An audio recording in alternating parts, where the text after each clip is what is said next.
banyak yang berpendapat, merdeka menurut kamu itu apa sih gitu. Kalau dibaca di caption, merdeka itu bukannya bebas kemudian kamu buas gitu. Antara mimpi dan kenyataan, esok pagi sinar lagi mengunci hari, lampaui mimpi tetap membara.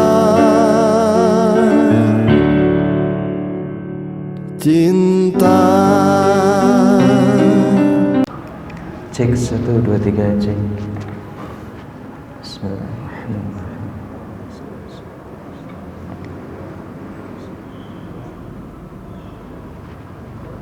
Bismillahirrahmanirrahim. Assalamualaikum warahmatullahi wabarakatuh. Alhamdulillahilladzi anzala as-sakinata fi qulubil mu'minin liyazdadu imanan ma'a imanihim. Asyhadu an la ilaha illallah wahdahu la syarikalah wa asyhadu anna Muhammadan abduhu wa rasuluh alladzi la nabiyya ba'da. Raditu billahi rabba wa bil islami dina wa bi Muhammadin nabiyya wa rasulah. Faqala Allah ta'ala fi kitabihil karim, a'udzu billahi minasy syaithanir rajim. Huwa alladzi arsala rasulahu bil huda wa dinil haqq liyuzhirahu 'alad dini kullih wa kafa billahi shahida. Sadaqallahul azim. Pertama-tama dan yang paling utama, segala puja dan puji hanya milik Allah. Dialah Allah yang maha besar lagi maha membesarkan. Dialah Allah yang maha tinggi lagi maha meninggikan. Dialah Allah yang maha mulia lagi maha memuliakan hamba-hambanya, yang di kesempatan malam hari ini telah menghimpun kita di rumahnya, di tempat yang insya Allah akan diberikan keberkahan turun dari langit kepada kita semua. Sebagaimana tadi di prolog, di mukadimah, anjalas sakinata fi qulubil mu'minin, Allah yang memberikan ketenangan kepada hati orang-orang beriman. Semoga hadirnya kita di sini pun akan Allah berikan ketenangan. Bahkan tidak hanya ketenangan, tetapi redaksi ayat tersebut lanjutannya adalah liyazdadu imanan ma'a imanihim. Tetapi Allah akan menambahkan keimanan dari keimanan yang telah ada. Jadi ada sakinah dan juga ada keimanan. Itu semua mudah-mudahan Allah turunkan malam hari ini bagi kita yang hadir di masjid yang luar biasa. Bapak DKM sudah memberikan dukungannya ya. Yang kedua, salawat bernada salam mari kita sanjung sajikan ke pangkuan Rasulullah Muhammad sallallahu alaihi wasallam, kepada para sahabatnya, kepada keluarganya yang beriman, kepada tabi'in tabi'ut tabi'innya, dan kepada kita semua selaku umatnya hingga akhir zaman, yang berharap kelak di yaumil akhir nanti, di padang mahsyar nanti, Rasulullah Muhammad sallallahu alaihi wasallam memberikan syafaatul uzma untuk kita semua. Amin amin ya rabbal alamin. Kepada yang terhormat jajaran staf DKM Masjid Hidayah Nur Inka, betul ya, Masjid Hidayah Nur Inka, kepada para tokoh alim ulama setempat, perkenankan saya di sini mungkin sedikit memberikan pendapat mengenai tema pembahasan yang bisa dilihat yang sudah ditampilkan di depan ya, diri-diri yang merdeka. Sebetulnya saya ini bukan Ustadz, mungkin tadi sudah lebih lengkap oleh Ustadz Muhammad Gani ya, Masya Allah luar biasa. Sedikit yang akan saya sampaikan mungkin hanya kesimpulan-kesimpulannya saja mungkin ya. Walaupun kita di sini sudah ada di hampir menuju penghujung malam mungkin ya. Selepas Isya jam 20, di saat mungkin orang lain sibuk dengan healing, di saat orang lain mungkin sibuk dengan hunting, atau di rumah cuma sekedar window shopping, tetapi Masya Allah luar biasa teman-teman yang sudah Allah pilih, Allah gerakan untuk kemudian dimudahkan tapak langkah kakinya agar bisa hadir di rumah Allah. Mudah-mudahan di setiap perjalanan kita dari rumah, di tempat tongkrongan, baru pulang kampus mungkin ya, baru dari manapun itu, setiap tapak langkah kaki kita yang kita keluarkan untuk menuju ke masjid ini, Allah jadikan sebagai penggugur dosa dan Allah limpahkan pahala di dalamnya. Jadi kalau kita ngebahas atau nge-review sedikit beberapa hari ke belakang, mungkin ya 17 Agustus yang senantiasa diperingati oleh bangsa Indonesia sudah menjadi tradisi setiap tahunnya dengan euforia gegap gempita bahwa tanggal 17 Agustus begitu membahana di penjuru tanah air yang selalu diulang-ulang setiap tahunnya oleh sebagian rakyat Indonesia. Bisa kita perhatikan euforia di setiap jalan, di setiap gang, yang menyejukkan mata, terlihat bendera merah putih di mana-mana ya. Masuk gang kecil pun terlihat.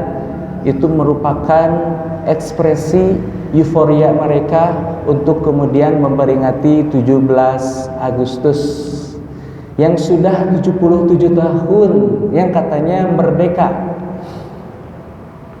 Lepas sudah 77 tahun negeri ini lepas dari cengkraman penjajahan Belanda dan juga Jepang. Maka perlu kita simak, menarik untuk kita bahas agar kemudian kita memperingati Agustus ini tidak hanya ikut lombanya aja gitu. Tidak hanya balap kerupuknya aja, balap makan kerupuk atau balap ngasih makan orang tua gitu. Anak kecil ngasih makan orang tua yang kalau kita lihat postingan di media mah sampai di ya kayak gitulah ya. Atau mungkin ada perlombaan apa lagi? Ada perlombaan Citayam Fashion Week yang kemarin sempat viral ya. Citayam Fashion Week, maka sebagai umat muslim harus memberikan tren sebagai perlawanan, tren positif sebagai perlawanan apa? Jumat Fashion Week. Atau bahkan mungkin di hari Sabtu biasanya orang entah keluar kemana, keluar dari rumah, tapi kita semua yang ada di sini mudah-mudahan tergolong ke dalam sabda Nabi Shallallahu Alaihi Wasallam, hadis Bukhari Muslim yang katanya sab'atun yuzilluhumullah, akan ada 7 golongan yang Allah berikan naungan kelak di padang mahsyar. Yaumala zila ila ziluh, di mana hari itu tidak ada lagi naungan kecuali naungan dari Allah Subhanahu wa taala. Siapa dia? Satu di antaranya adalah sya'bun, anak muda, nasya' fi ibadatillah, anak muda yang tumbuh beribadah kepada Allah Subhanahu wa taala. Satu di antara 7 geng yang akan Allah berikan naungan kelak di padang mahsyar ketika masa mudanya dia habiskan untuk beribadah, untuk menambatkan dan terpaut hatinya kepada masjid, maka Allah akan berikan naungan kelak di padang mahsyar. Yang hadir di sini teman-teman yang dirahmati Allah, menarik kita bahas. Tentu 17 Agustus ini jika kita klik lagi sejarahnya, sebagian orang banyak yang berpendapat merdeka menurut kamu itu apa sih gitu. Kalau dibaca di caption, merdeka itu bukannya bebas kemudian kamu buas gitu. Banyak yang berpendapat merdeka menurut kamu itu apa sih gitu. Kalau dibaca di caption, merdeka itu bukannya bebas kemudian kamu buas gitu.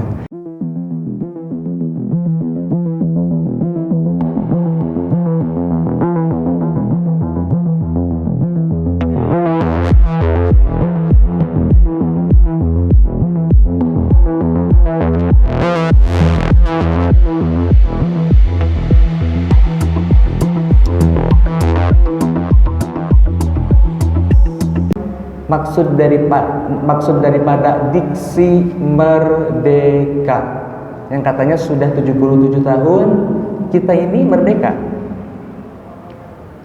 tak lepas juga dari perjuangan umat muslim berkat jasa besar ulama, santri dan kaum muslimin yang berperang melawan penjajah. Keringat dan darah banyak tertumpah dari kalangan umat Islam pada zaman revolusi ketika bangsa Indonesia menemukan rasa nasionalisme, dan Islamlah yang pertama kali mempelopori menjadi perekat perjuangan dengan slogan jihad fisabilillah, hidup mulia atau mati syahid, iskariman au musahidan. Maka sumbangsih dari para ulama dan santri dalam merebut kemerdekaan bangsa, ya. Nanti kita akan belajar kemerdekaan itu tidak hanya kemerdekaan bangsa, ada kemerdekaan umat, dan di ujung di akhir nanti akan ada kemerdekaan sejati. Itu yang dicatat dan dijadikan program oleh Bapak tanpa mahkota di Pulau Jawa. Ada yang tahu? Bapak Khos Sokro Aminoto di dalam program Asas dan Tanzim, salah satunya yaitu kemerdekaan bangsa. Kemerdekaan bangsa itu diraih di tanggal 17 Agustus 45 sampai nanti kemudian ada kemerdekaan sejati. What is the meaning kemerdekaan sejati? Nanti kita akan bahas insya Allah. Nah, sebagai mukadimah, kemerdekaan Indonesia merdeka sejak tahun 45 hingga saat ini. Yakin? Bagaimana menurut pendapat kalian? Bagaimana menurut pendapat Bapak Ibu sekalian di sini? Kayaknya masih muda-muda ya. Ada yang sudah jadi bapak? Mungkin di antara semua yang ada di sini cuma saya aja. Ustaz Gani masih sendiri ya, Ustaz? Insyaallah. Bagaimana menurut pendapat kalian secara abstrak? Mungkin banyak kalangan muda bersuara merdeka itu kita bisa bebas tanpa batas. Merdeka itu kita bisa berbuat semau diri tanpa ada orang-orang yang menghalangi kemauan dan sikap tindak kita yang bebas tanpa batas. Merdeka itu kalau skala internasionalnya, contoh di Gaza kita bisa leluasa dan bisa buka rumah makan nasi padang di sana, kita makan enak di sana tanpa ada bom molotov yang diluncurkan oleh Israel. Merdeka itu bla bla bla bla bla dan seterusnya. Jadi yang akan kita angkat di sini awalnya adalah emang apa sih arti merdeka? Yang mudah-mudah aja mungkin ya, kalau kita googling, searching menurut Wikipedia atau Kamus Besar Bahasa Indonesia ya. Merdeka itu artinya bebas dari penghambaan. Ini sengaja saya bold, penghambaan, bebas dari penghambaan siapapun yang akan terus menggerogoti penghambaan dia yang dipersembahkan kepada siapa nantinya. Boleh jadi merdeka itu sering kali terucap kalau kita nonton sejarah juga, kalau kita baca sejarah, ada seorang budak, katakanlah itu contohnya misal Bilal bin Rabah. Kalau dia sudah lepas masa budaknya, status dia sebagai budak dan punya majikan sebagai tuannya, ada yang membeli budak tersebut, maka statusnya dia bisa merdeka dari perbudakan. Atau Wasi yang membunuh Hamzah bin Abdul Muthalib, dia mendapatkan kemerdekaannya setelah berhasil membunuh panglima perang Badar dan Uhud. Dia gugur sebagai syuhada di perang Uhud, yakni Hamzah bin Abdul Muthalib. Itu merdeka versinya seorang budak masa lampau. Kemudian secara pengertian berikutnya ada penjajahan, merdeka dari penjajahan dan lain-lain. Merdeka berarti berdiri sendiri, tidak terkena atau lepas dari tuntunan, tidak terikat, tidak bergantung kepada orang atau pihak tertentu atau leluasa. Lebih diperas lagi dari pengertian ini menurut KBBI, berarti bebas dari penjajahan, bebas dari tahanan, bebas dari kekuasaan, dan bebas terlepas dari intimidasi siapapun, bebas tekanan dari nilai dan budaya yang mengungkung diri kita. Kemerdekaan keadaan hal berdiri sendiri, bebas, lepas, tidak terjajah lagi, dan sebagainya. Kebebasan adalah hak segala bangsa. Itu menurut perspektif KBBI. Sekarang gimana kalau kita coba sajikan berdasarkan Kamus bahasa Arab. Merdeka itu berarti huriyah atau huriyatun jamaknya.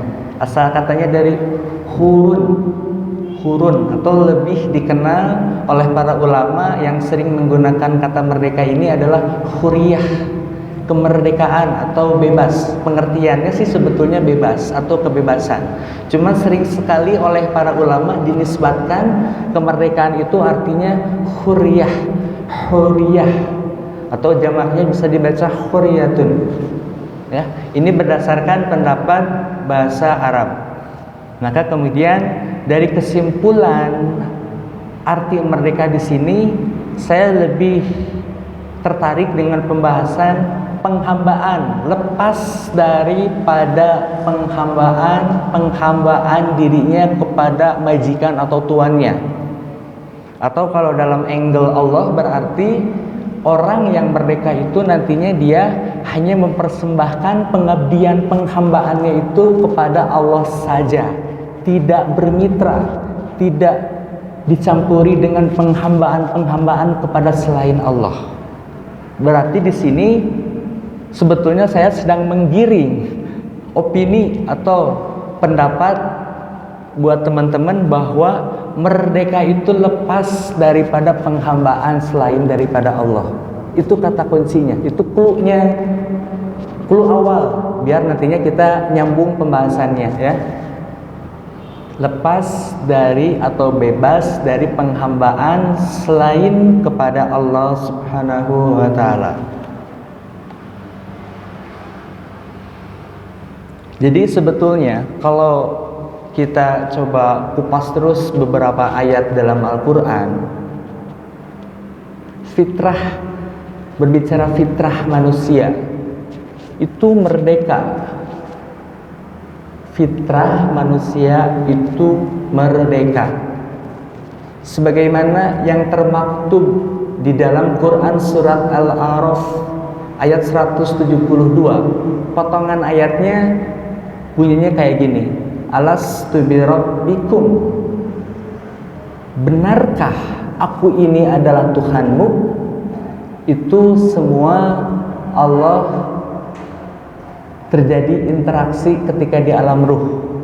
Mau itu orang Yahudi, mau itu orang Nasrani, mau itu orang ateis yang tidak mempercayai Tuhan sama sekali, bahkan orang Muslim, setiap yang bernyawa dia mengalami ada di alam ruh. Dan di alam ruh kemudian Allah coba tanya satu-satu ya, Alastu birabbikum, kemudian seraya mereka berkata, qalu bala syahidna, betul engkau itu adalah Tuhan kami.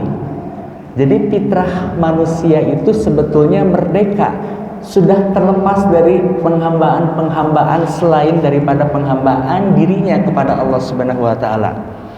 Itu benang merah yang kita dapat dari surat Al-A'raf ayat 172. Secara fitrah berarti manusia itu bertuhan. Secara fitrah berarti manusia itu dia mempercayai adanya Tuhan. Hanya saja ketika di dunia ada yang terbagi menjadi golongan Yahudi, ada yang terbagi menjadi golongan Nasrani. Dan beruntungnya kita semua yang ada di sini sudah Allah pilih untuk menggenggam iman dan Islam. Namun yang perlu kita garis bawahi, setiap yang bernyawa tadi ya berlaku ke setiap manusia, semuanya adalah peserta-peserta yang nantinya akan mendapatkan undangan podcast di alam kubur bareng malaikat Munkar Nakir. Semuanya adalah peserta podcast yang nantinya akan diundang oleh malaikat Munkar Nakir. Mandrobuka, wanabiyuka, wadiniyuka, itu nanti akan dimintai pertanggungjawaban di alam kubur. Di alam kubur aja udah horor kayak gitu pertanyaan-pertanyaannya ya. Lebih horor dari pertanyaannya seorang smart people. Oke. Berikutnya kita ketahui bahwa Allah Subhanahu wa taala di sini jelas tadi ayatnya itu surat Al-A'raf ayat 172. Ketika kita sudah memahami, meyakini bahwa kita pernah diambil kesaksiannya di alam ruh dengan mengatakan Qalu bala syahidna. Betul, engkau adalah Tuhan kami. Maka semestinya harus kita jawab dengan surat Ar-Rum ayat 30. Fa'aqim wajhaka lid-dini hanifa. Maka hadapkanlah wajahmu dengan lurus kepada din Allah. Fitratallahi allati fataran nansa 'alaiha. Fitrah Allah yang telah menciptakan manusia menurut fitrah itu. La tabdila lil khalqillah dzalika dinul qayyim walakinna aktsaran nasi la ya'lamun. Tidak ada perubahan pada fitrah Allah, itulah din yang lurus, tetapi kebanyakan manusia tidak mengetahui. Manusia tidak mengetahui bahwa dia diciptakan oleh Allah itu sudah berdasarkan fitrahnya.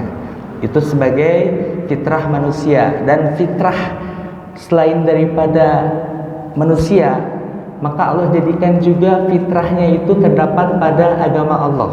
Tetaplah atas fitrah Allah yang telah menciptakan manusia menurut fitrah itu. Apa dinnya? Berarti Islam. Di sini kita ilustrasikan, anggap saja itu tengkorak yang berjalan itu kita, anggap itu saja manusia. Kemudian sudah pasti ada ikatannya dengan Allah Subhanahu wa taala. Ya, dijawab dengan firman Allah. Kemudian jelas di sini din Allah, din yang lurus itu berarti selain daripada fitrah kita bertuhan, berarti fitrah kita adalah berdin Islam, beragama Islam. Dan komponen selain daripada manusia, Allah yang memiliki semuanya, kemudian Islam. Tidak lupa juga Allah memberikan petunjuk atau huda. Fitrah manusia itu merdeka, yakni Al-Quran. Mereka berdasarkan Al-Quran. Maka kita coba spill lagi ayat yang lain. Jangan sampai ayat ibadah itu salah ayat ya. Yuwas wisuki sudurinas minal jinnati wanas, dengan lantang, dengan pedenya menjawab dan aku tidak menciptakan jin dan manusia melainkan supaya mereka mengabdi kepadaku gitu. Oke, udahlah skip ya. Si Ono yang salah dan keliru dalam mengutarakan ayat tentang ibadah. Wa ma khalaqtul jinna wal insa illa liya'budun, dan aku tidak menciptakan jin dan manusia melainkan supaya mereka mengabdi kepadaku. Nah, kiat-kiat untuk merdeka pertama berarti setelah kita sadar kita ini sudah diambil kesaksian oleh Allah di alam ruh, kemudian Allah menginstruksikan kita untuk menghadapkan wajah. Kalau menghadapkan wajah itu tidak hanya wajah tetapi dengan raganya, dengan badannya. Untuk kemana? Menghadapkan wajahnya itu kepada din Allah, din yang lurus agar sesuai dengan fitrahnya. Nah, setelah dia menghadapkan wajah dan badan, raga, semua yang tertempel dalam dirinya itu kepada din Allah, maka tuntutan selanjutnya dia terkenai kewajiban untuk beribadah. Ketika dia sudah berusia akhil balik, ketika dia sudah dikenai kewajiban ibadah. Dan tidak hanya ibadah saja yang Allah instruksikan kepada manusia. Kalau dia betul-betul sadar di alam ruh, dia betul-betul menghadapkan wajahnya dengan lurus kepada agama Allah, dia melakukan ibadah. Dan ada hal lainnya yang memang dia harus penuhi ketika dia hidup di muka bumi, yakni menjadi seorang khalifah. Jika kita menganggap bahwa ibadah itu merupakan tugas manusia, berarti khalifah ini mempunyai kedudukan sebagai fungsi manusia ketika diciptakan di muka bumi. Allah berfirman, wa idz qala rabbuka lil malaika. Ingatlah ketika Tuhanmu berfirman kepada para malaikat. Lanjutannya artinya langsung, sesungguhnya aku hendak menjadikan seorang khalifah di muka bumi. Al-Baqarah ayat 30.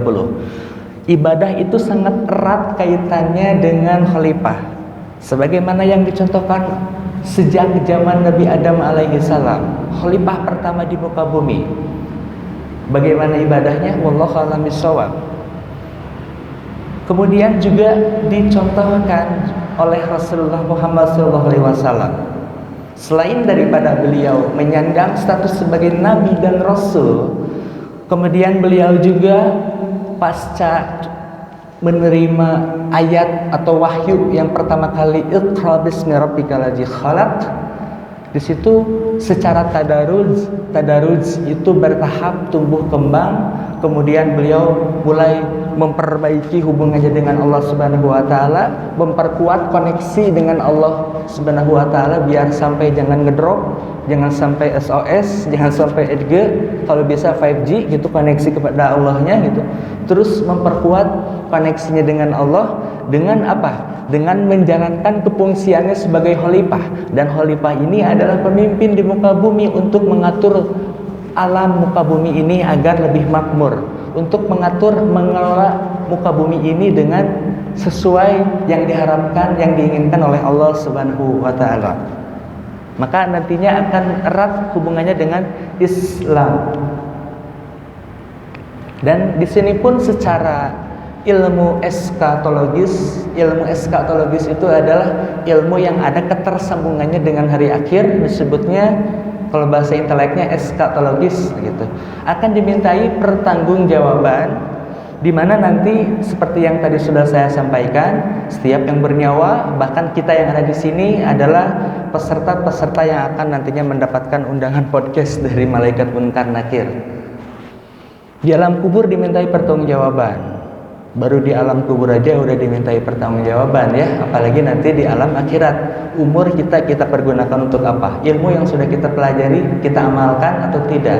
Harta yang sudah kita tumpuk-tumpuk, yang kadang-kadang kalau kita sudah punya gaji besar, penghasilan aku di TikTok segini loh, penghasilan aku besar ya loh, aku baru aja gabung jadi afiliator gitu. Jadi agak-agak flexing gitu, agak flexing maksudnya pamer, caper gitu, menumpuk harta sehingga orang lain pun terinspirasi sampai terus tiap hari kerjaannya itu ngonten, dan konten itu pasti selalu dihiasi dengan agak-agak fargoy gitu ya. Itulah yang terjadi di Konoha sekarang gitu. Dan kita tahu Konoha itu sedang tidak baik-baik saja ya. Banyak konten-konten unfaedah yang berseliweran. Jadi kalau ditanyain apakah itu sudah merupakan indikasi merdeka, nah kita jawab secara ilmiah, kita bangun argumentasinya, kita cari tahu berdasarkan apa sih kata Allah gitu, bagaimana yang merdeka itu. Nah, kemudian dari sini kita memahami ibadah yang disertai dengan khalifah yang kelak nanti akan dimintai pertanggungjawaban. Allah memberikan warning kepada seorang yang hendak dia akan melakukan ibadah, dan ibadahnya itu secara vertikal berarti kepada Allah, secara horizontal kepada sesama manusia bahkan alam, yakni dengan menjalankan dirinya sebagai khalifah. Kata Allah, hanya Allah saja yang aku sembah dengan memurnikan ketaatan kepadanya dalam menjalankan din. Hanya Allah saja yang aku sembah dengan memurnikan ketaatan, mukhlisolahuddin ya.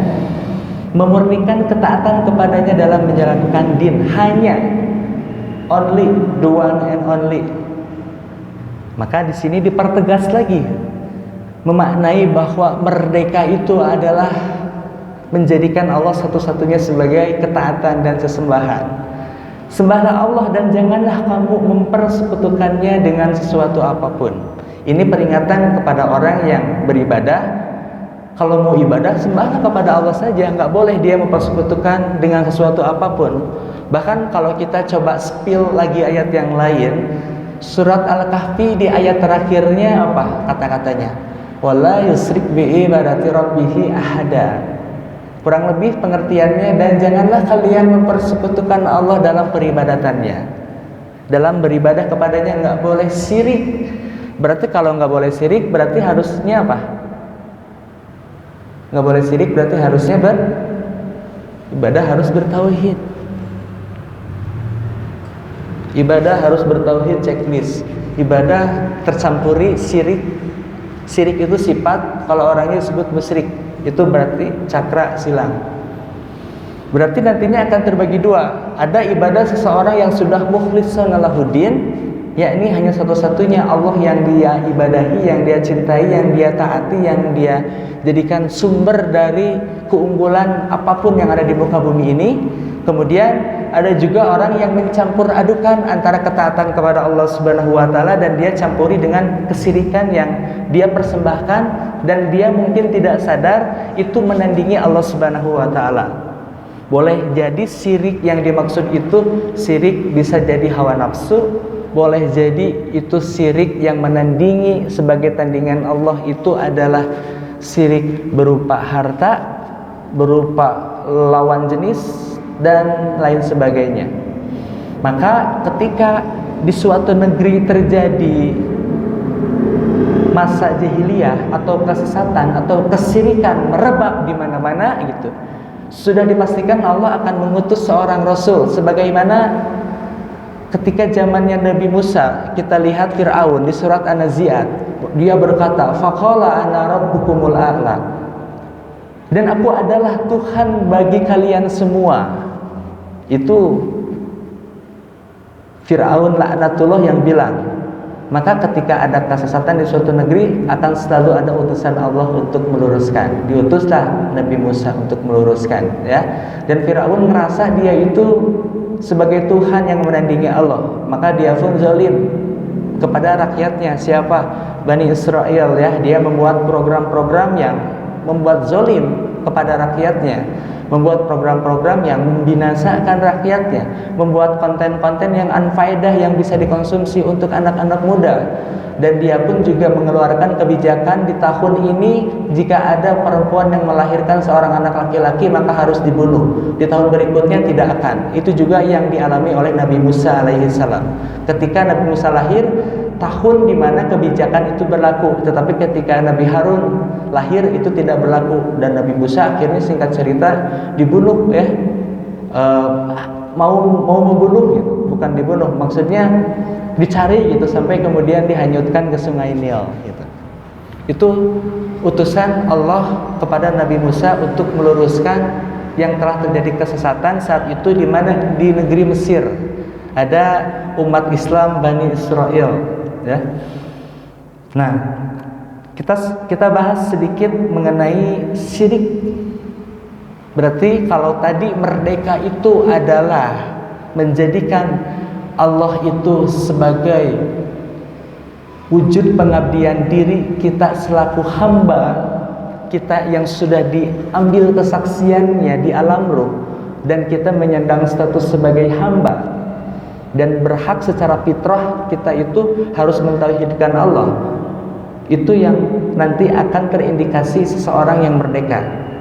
Hanya Allah saja yang dia ibadahi. Tetapi lawan daripada merdeka berarti tidak merdeka.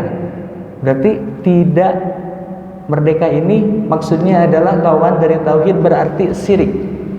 Sedikit secara istilahnya atau artinya persekutuan yang terdiri dari dua atau lebih yang disebut sekutu. Berbuat syirik berarti menjadikan bagi Allah tandingan atau sekutu, membuat tandingan, bahkan menjadikan setara dengan Allah Subhanahu wa taala. Kadang-kadang tidak kita sadari, kita ini senantiasa berbuat syirik-syirik kecil. Contoh misalkan dalam hal apa? Contoh kecil mungkin dalam hal perasaan, ya. Maka yang hati-hati kalau soal perasaan, bisa jadi itu terindikasi syirik kecil. Apalagi kalau sampai lupa sama Allah, apalagi kalau hubungannya sama Allah itu udah LDR, maksudnya hubungan jarak jauh. Jadi kalau pengen ke Allah, pengen ibadah ke Allah tuh kalau lagi galau, kalau lagi senang baru lupa, udah gitu aja sampai larut gitu dia dengan kesenangan sampai kemudian lupa dengan Allah. Jadi ke Allahnya itu hanya pas lagi butuh-butuhnya. Nauzubillahi min zalik. Mudah-mudahan kita semua nggak kayak gitu, ya.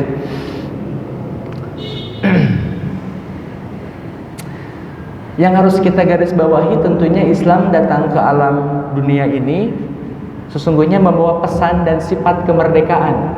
Islam pula menyeru umat manusia supaya membebaskan diri dari pemikiran mereka daripada belenggu jahiliyah dan kemusyrikan terhadap Allah Subhanahu wa taala. Membebaskan diri daripada penghambaan dan membebaskan negara daripada cengkeraman musuh. Sebentar ya. Bismillah.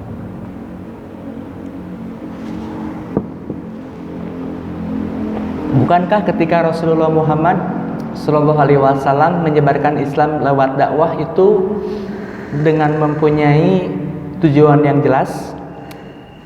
Kalau di surat Al-Baqarah ayat 257, Allahu waliyul ladzina amanu yukhrijuhum minaz zulumati ila nur.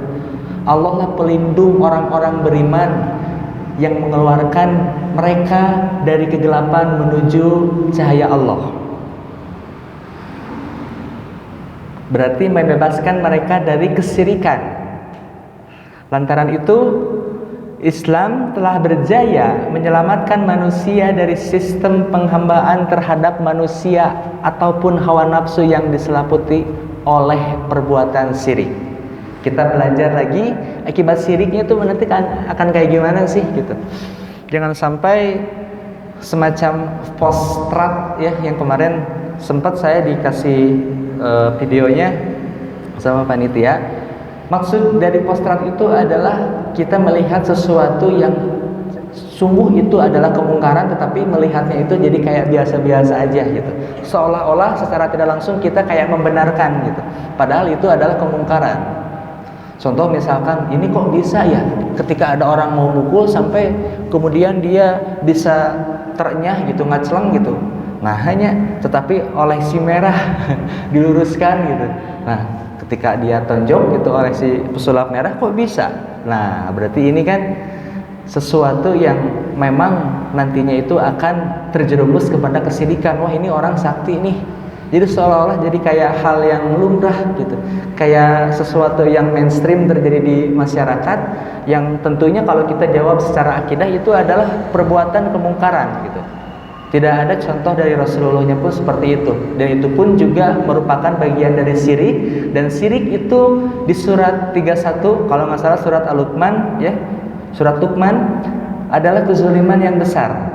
Luqman berkata kepada anaknya di waktu ia memberi pelajaran kepadanya, "Hai anakku, janganlah kamu mempersekutukan Allah. Sungguh mempersekutukan Allah adalah benar-benar kezaliman yang besar." Banyak ya, kalau coba kita lihat ayat-ayatnya, syirik itu membatalkan amal. Jadi bahaya kalau kita tidak merdeka, kita tidak bertauhid, itu nanti amalan-amalan yang akan kita lakukan itu batal dan bahkan terhapus ya. Terhapus amalan kita itu.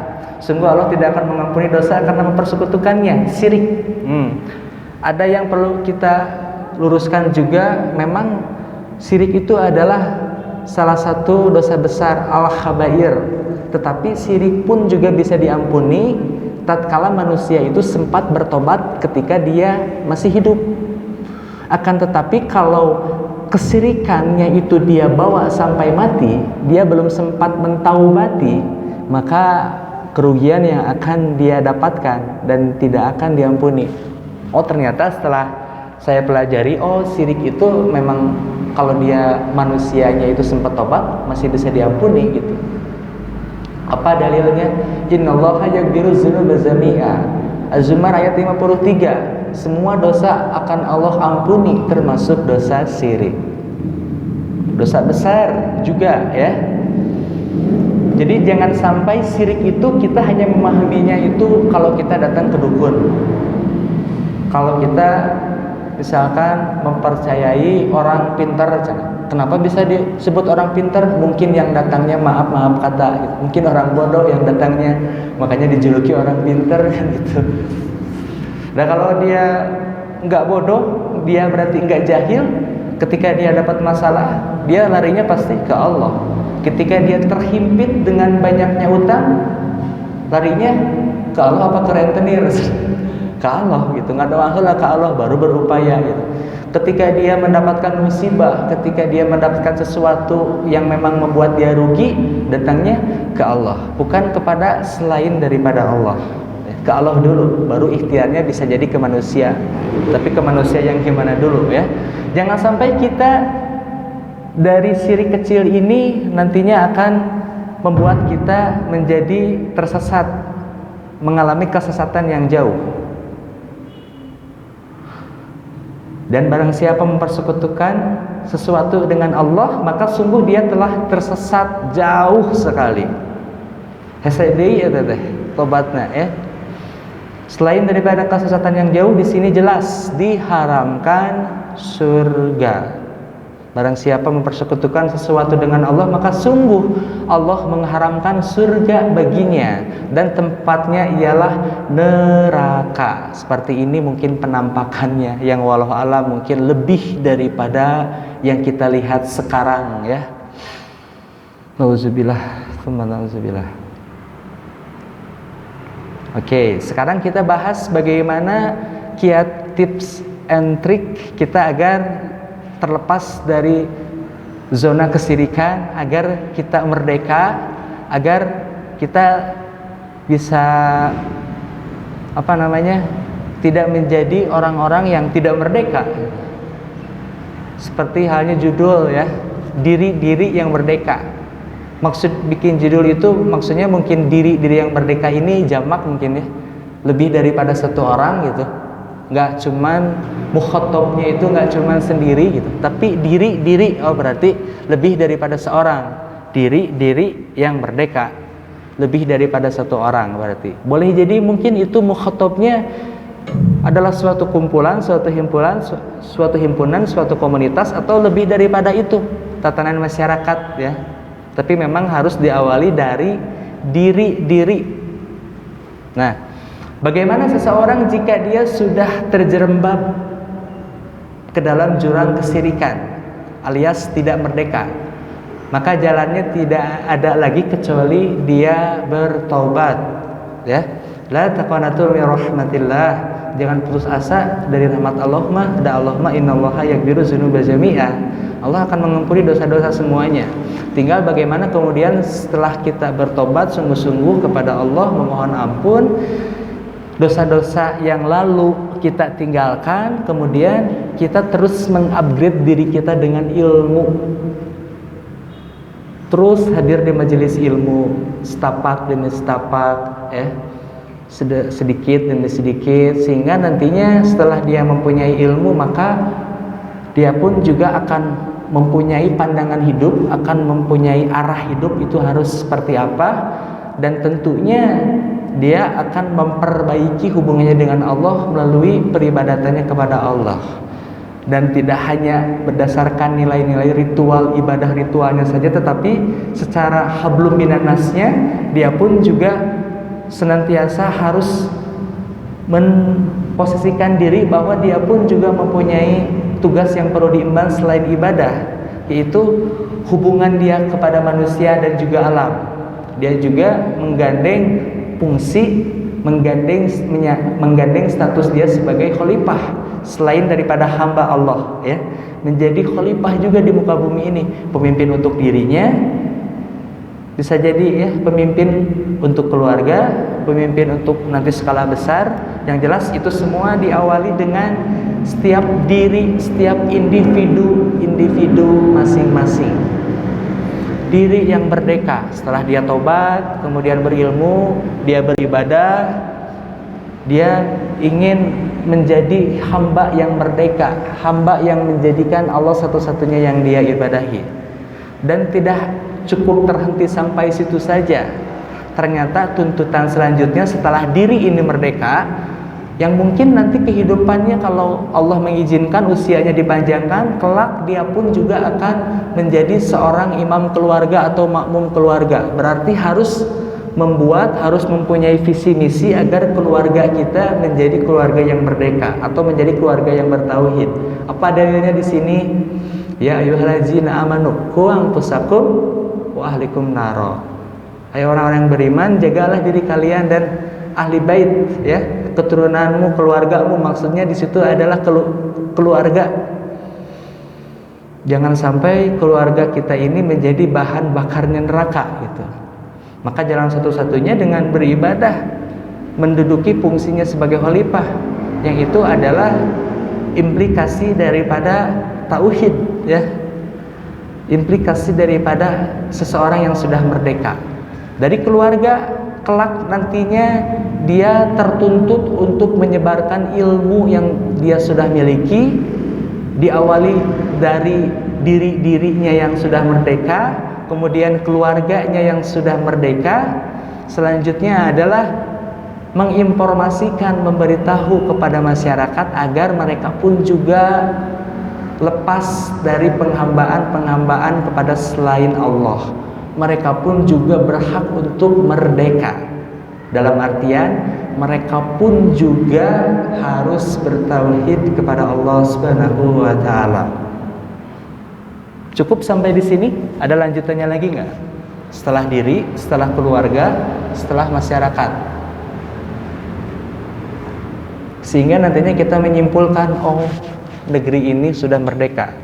Contoh, seperti apa sih negeri yang sudah merdeka?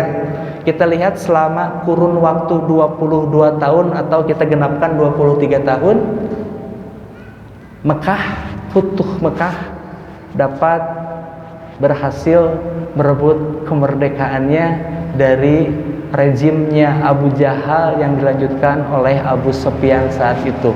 Memusnahkan kesyirikan, memusnahkan kemusyrikan yang saat itu merebak sekali, penyembahan patung berhala. Bahkan eksistensi kehadiran Rasulullah Muhammad SAW menjadikan itu sebagai ancaman buat mereka, karena Rasulullah Muhammad ini mempunyai visi nanti akan mengkudeta pemerintahan yang dibangun oleh Abu Jahal, CS Abu Sufyan. Wah, bahaya ini. Lihat apa yang diperjalankan Allah, yang dipotret. Kita memotret kepada perjalanan Rasulullah Muhammad dengan dakwahnya, dari mulai dirinya yang dimerdekakan oleh Allah dengan ditandai turunnya wahyu yang pertama melalui malaikat Jibril. Setelah dia tahu, turun ayat berikutnya, wahyu berikutnya Al-Mudaththir. Wahai orang-orang yang berselimut, bangunlah dan berikan peringatan.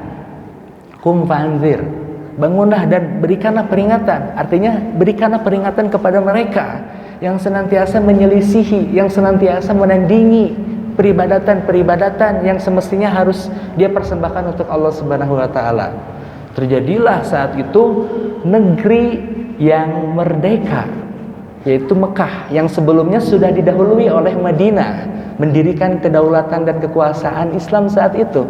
Banyak followers Rasulullah Muhammad saat itu yang sudah mungkin dia capek ya dengan kebijakan-kebijakan Abu Sufyan, yang akhirnya dia unfollow dari pemerintahannya Abu Sufyan, kemudian dia follow dan dia terus ikutin bagaimana sih Islam, bagaimana sih ajarannya Rasulullah Muhammad, bagaimana kemudian dia akan terjamin mendapatkan keselamatan dunia dan akhirat dari setiap diri, keluarga, masyarakat. Kemudian harus berdampak menjadi negeri yang merdeka. Jadi tahapannya jelas ya, secara tadarruj ya, bukan tadarus. Tadarruj bertahap, tumbuh kembang, dimulai dari diri-diri yang terhimpun yang sudah merdeka, akhirnya membentuk keluarga, kemudian dia membentuk masyarakat yang dia kondisikan juga untuk kemudian dia bisa menyembah kepada Allah Subhanahu wa taala. Dan di sini kita coba lihat juga ayatnya, sudah jelas ya. Walau anna ahlal qura amanu wattaqau. Dan sekiranya penduduk negeri beriman dan bertakwa, la fatahna 'alaihim barakatin minas sama'i wal ardh. Pasti kami akan melimpahkan kepada mereka berkah dari langit dan bumi. Walakin kadzabu fa akhadnahum bima kanu yaksibun. Tetapi ternyata mereka mendustakan ayat-ayat kami, maka kami siksa mereka sesuai dengan apa yang telah mereka kerjakan. Quran surat Al-A'raf ayat 96. Di sini lihat, sekiranya penduduk negeri penduduk negeri anu mana tarik we ka urang gitu. Jadi lamun urang hayang bebas, hayang merdeka, dan bebas itu bukan bebas tanpa batas, tapi kalau kita sebagai mukmin muslim berarti bebas yang paham mana batas. Merdeka itu bukan bebas tanpa batas, tapi merdeka itu bebas yang apa? Bebasnya itu mengerti batas gitu. Kebebasannya itu mengerti batas. Maka kalau kita ingin bebas tanpa batas, pakai syariat Islam yang akan memerdekakan penduduk negeri yang beriman dan bertakwa, tidak menggunakan hukum-hukum selain daripada hukum Allah, tidak menggunakan hukum-hukum selain daripada hukum Islam. Maka pergunakanlah syariat Islam jika ingin penduduk negeri itu dia mendapatkan kemerdekaan dengan cara beriman dan bertakwa. Pasti kami akan limpahkan kepada mereka berkah dari langit dan bumi.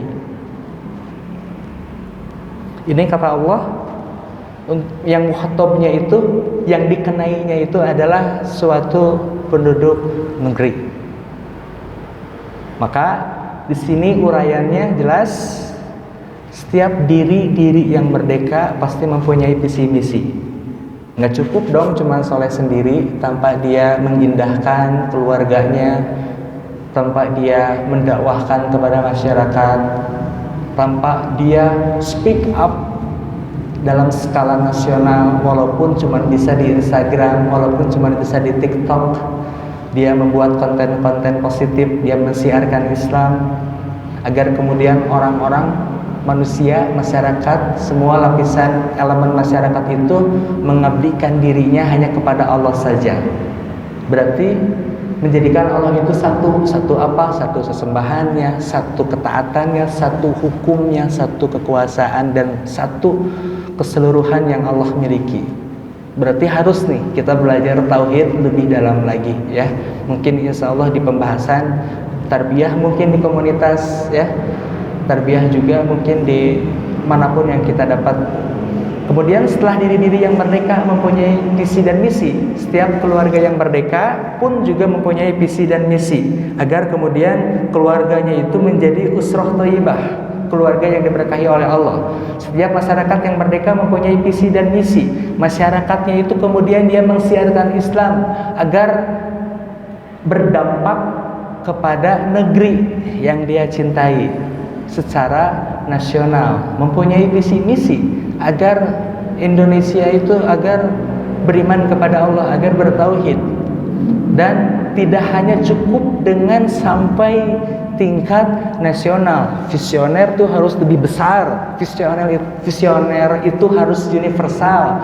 Maka kemerdekaan sejati yang dituliskan oleh seorang tokoh sejarah, siapa dia? Hos Cokroaminoto, kemerdekaan terakhir itu adalah kemerdekaan sejati. Kita lihat Allah Subhanahu wa taala, huwa lazi arsala rasulahu bil huda wa dinil haq.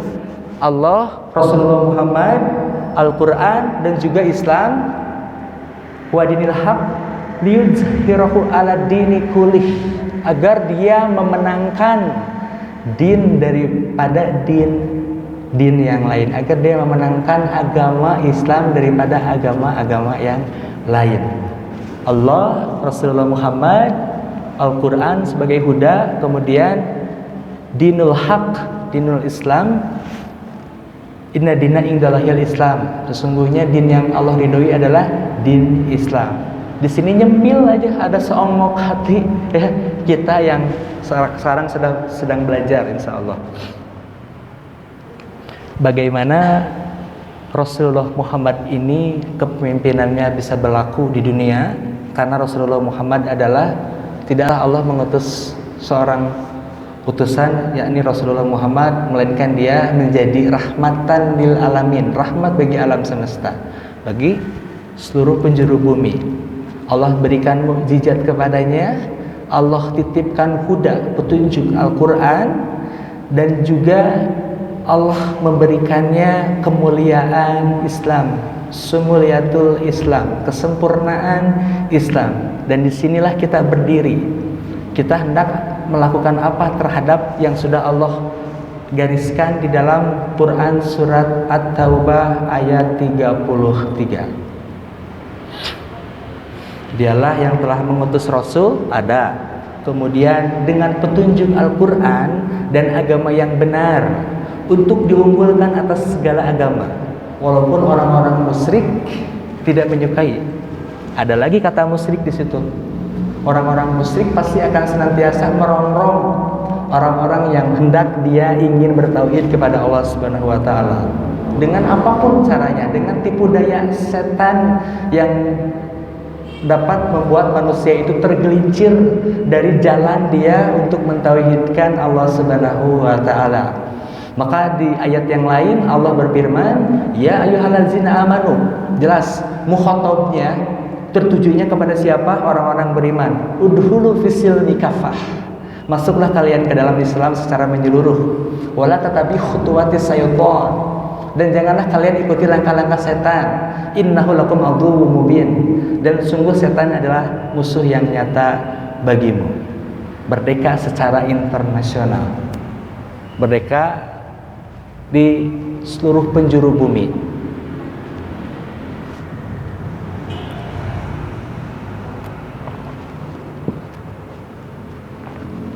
Dimulai dari setiap insan, setiap diri-diri yang merdeka ya, sampai harus berdampak kepada kemerdekaan secara internasional. Apa itu? Mungkin selama ini kita tahu orang yang sering menggaungkan hilafah. Boleh jadi orang yang sering menggaungkan, speak up mengenai hilafah, dia itu mempunyai visi agar mendapatkan dunia ini kemerdekaan secara internasional. Kemerdekaan yang dimaksud adalah kemerdekaan dalam pandangan Allah Subhanahu wa taala. Bagaimana seseorang dia melakukan peribadatan dengan tenang. Bagaimana dia seorang muslim melakukan ibadah-ibadahnya itu tanpa ada ancaman dan gangguan. Bagaimana kemudian dia bisa memberlakukan syariat Islam itu tanpa ada halangan. Bagaimana ketika dia akan menjalankan hukum Islam itu tanpa ada intervensi dari yang lain. Maka visinya pun harus jelas. Sebagaimana yang sudah dialami sepak terjang seorang Rasulullah Muhammad Sallallahu Alaihi Wasallam, kiprah perjuangan dalam menyampaikan, menyebarluaskan Islamnya itu sampai terasa gitu, dan terasa juga ancamannya kan gitu. Mempunyai visi yang jelas, rahmatan lil alamin. Gimana ayatnya? Ini menjadi closing statement mungkin ya. Artinya langsung, dan Allah telah berjanji kepada orang-orang yang beriman di antara kamu dan mengerjakan amal-amal yang salih, bahwa dia sungguh-sungguh akan menjadikan mereka, lihat yang di bold, berkuasa di muka bumi. Berarti di alam dunia. Allah berjanji kepada orang-orang beriman di antara kamu. Berarti ada sebagian di antara orang-orang beriman. Yang bagaimana? Yang mengerjakan amal-amal yang solih. Maksud amal solihnya itu apa? Amal solih mendakwahkan tauhid yang sungguh itu akan menyelamatkan orang-orang yang nanti mendapatkan ilmu tauhid dari kita. Dia akan terbebas dari zona kesyirikan. Sebagaimana dia telah menjadikan orang-orang sebelum mereka berkuasa. Lihat zamannya Rasulullah Muhammad, kurun waktu 23 tahun. Khulafaur Rasyidin. Kemudian dilanjutkan dinasti-dinasti ya. Sampai mungkin terakhir runtuhnya Turki Utsmani tahun 1924. Dia jadikan berkuasa. Dia akan mendudukan bagi mereka agama yang telah diridhoinya untuk mereka, dan dia benar-benar akan menukar keadaan mereka sesudah mereka dalam ketakutan menjadi aman. Sentosa, mereka tetap menyembahku dengan tiada mempersekutukan sesuatu apapun dengan aku, dan barang siapa yang tetap kafir sesudah janji itu, maka mereka itulah orang-orang yang fasik. Itulah mungkin yang bisa saya sampaikan. Mudah-mudahan kesimpulan yang tadi sudah dibuat ya sedikit, mungkin ini mas sharing, hanya menyajikan pendapat berdasarkan pemikiran saya yang insya Allah mudah-mudahan bisa diambil manfaatnya oleh teman-teman sekalian yang hadir di sini. Saya mohon maaf atas kesalahan, kebodohan dan keterbatasan saya. Saya memohon ampun kepada Allah Subhanahu wa taala karena kebenaran mutlak datangnya dari Allah, bukan berasal dari lisan saya. Dan mudah-mudahan di sini pun juga saya dimaafkan oleh teman-teman ya atas hilaf, keterbatasan saya dalam menyampaikan. Di sini masih belepotan gitu menyampaikannya atau kurang paham. Silahkan mungkin nanti bisa didiskusikan. Dari saya mungkin cukup sekian. Barakallahu li wa lakum. Saya cukupkan. Saya kembalikan kepada MC.